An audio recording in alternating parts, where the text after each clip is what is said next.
జాతీయ తెలుగుదేశం పార్టీ అధ్యక్షులు నారా చంద్రబాబు నాయుడు అత్యంత ప్రతిష్టాత్మకంగా ప్రారంభించిన భవిష్యత్కు గ్యారంటీ చైతన్య రథయాత్ర బొబ్బిలి నియోజకవర్గంలోని టీడీపీ పార్టీ నాయకులు జెండా ఊపి బస్సు యాత్రను ప్రారంభించారు.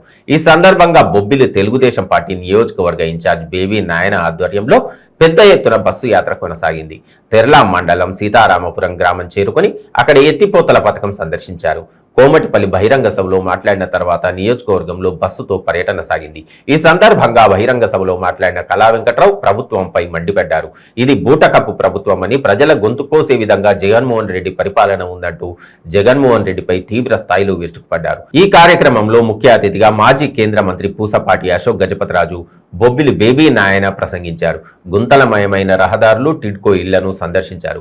టీడీపీ అధికారంలోకి వస్తే చేపట్టబోయే సంక్షేమ పథకాలను ప్రజలకు వివరించారు.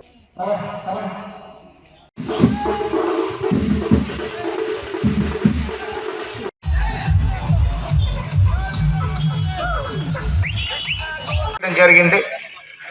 మన ప్రభుత్వం ఉన్నప్పుడు సుమారు 70% పనులు పూర్తయ్యాయి.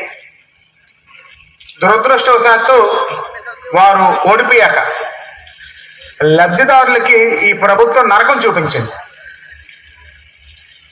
ఇక్కడ క్యాన్సిల్ చేసి పట్టా ఇస్తామని డబ్బులు రీఫండ్ ఇప్పుడు కూడా ఇవ్వకుండా దిగిపోతామన్న ఆనందంతో ఉన్న తరుణంలో మనం ఓడిపోవడం, మన ప్రభుత్వం రాకపోవడం, వచ్చిన దగ్గర నుంచి కూడాను గట్టిగా పట్టుకుంటూ 6 నెలల్లో పూర్తయిపోయింది పని. ఇవాళ 4 సంవత్సరాలు అయింది. ఎలక్షన్ జిమ్మిక్గా తూతూ మంత్రంగా ప్రారంభించడానికి వీళ్ళు చర్యలు చేపడుతున్నారు.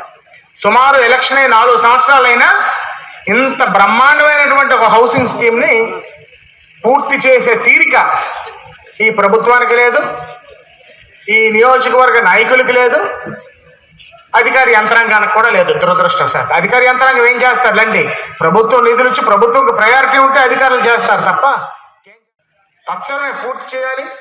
లబ్ధిదారులకి గృహాలు ఇవ్వాలని తెలుగుదేశం పార్టీ తరఫున, జిల్లా నాయకత్వం తరఫున, అందరి తరఫున, నియోజకవర్గ తెలుగుదేశం పార్టీ